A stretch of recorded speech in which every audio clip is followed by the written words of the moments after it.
अनेक लोकांना प्रश्न पडतो की महाराज तेच क्रमरेष ग्रंथ आहे, त्याच मौलीचा जय जयकार होतो, तिथेही गुरुमौली येतात, तिथेही दर्शन आशीर्वाद भेटतो आणि इथंही तेच चालणार, तिथं आणि इथं काय फरक आहे?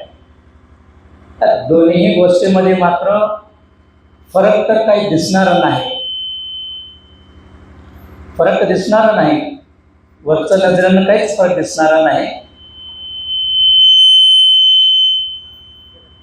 परंतु त्या वरच्या नजरापेक्षाही जागेचा आपण विचार केलं तर तुमच्या गावामध्ये मौली घेऊन गेलेलं नाही, तुमच्या गावामध्ये परमरेष झालेलं नाही, परंतु ह्या जागामध्ये माऊली आले, इथंच राहिले आणि परमरेष ग्रंथ देखील इथंच तयार केलेले आहे.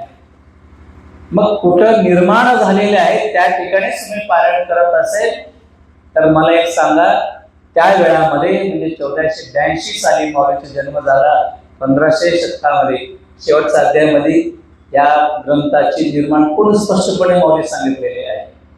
मग त्या वेळामध्ये माऊलींचे डोक्यामध्ये काय आले असेल, माऊलींचे विचार काय झाले असेल, म्हणजे या 400 वर्षाच्या नंतरही सुद्धा हा माझा ग्रंथ पारायण करत असेल तर त्यांना काही काही लाभ झाला पाहिजे.